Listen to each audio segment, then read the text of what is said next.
ప్రజలకు దేశానికి సేవ చేయడంలో రాష్ట్రీయ స్వయం సేవక్ సంఘ్ ఎప్పుడూ ముందుంటుందని ఆర్ఎస్ఎస్ ప్రముఖ్ రామచంద్రరావు పేర్కొన్నారు. పిఠాపురం సూర్యారాయ విద్యానంద గ్రంథాలయం ఆవరణలో ఆర్ఎస్ఎస్ పిఠాపురం శాఖ సమావేశం జరిగింది. ఈ సమావేశంలో పలు అంశాలపై చర్చించారు.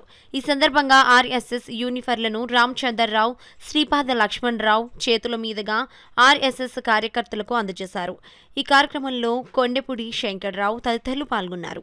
ఆర్ఎస్ఎస్ అనేటువంటి రాష్ట్రీయ స్వయం సేవక సంఘం 100 సంవత్సరాలు పూర్తి చేసుకునేటువంటి సందర్భంలో ఈ రోజున స్వయం సేవకులు, కార్యకర్తలు, అభిమానులు అందరూ కూడా ఒకే మాట, ఒకే బాట, ఒకే జాతి, ఒకే దేశం, అదేవిధంగా ఒకే రకమైనటువంటి యూనిఫారం వేసుకోవాలి, గణవేష్ వేసుకోవాలనే సందర్భంతో ఇవాళ గణవేష్ భాగాన్ని మన పిఠాపురం, కాకినాడ జిల్లా పిఠాపురంలో అమ్మకానికి కలవు.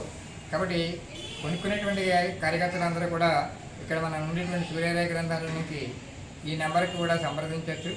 అదేవిధంగా ఈ రోజున ఎవరైతే తీసుకున్నారో వాళ్ళందరూ కూడా తమ వంతు వారు కర్తవ్యంగా కనీసం ఇద్దరి చేతనే గణవేష్ కొనిపించి మన సంఘ అభిమానులుగా తయారు చేయాలని మనస్ఫూర్తిగా అందరినీ కోరుకుంటూ ఈ కార్యక్రమంలో అందరం కూడా భాగస్వామ్యం కావాలి. రేపు రాబోయేటువంటి విజయదశమోత్సవం ఇక్కడ ఉండేటువంటి ఆదిత్య కాలేజీలో జరుగుతుంది, ఆదిత్య స్కూల్లో జరుగుతుంది. దానికి సుమారు 1000 మందితో ఈ కార్యక్రమం జరపాలని, అలాగే ఈ గణవేష్ పూర్ణ గణవేష్ వేసుకునేటువంటి వాళ్ళందరూ కూడా పదసంచలనంతో కార్యక్రమం చేసి హిందుత్వ భావంతో ఉన్నటువంటి వ్యక్తులందరినీ కలపాలని ఈ కార్యక్రమం చేపట్టింది.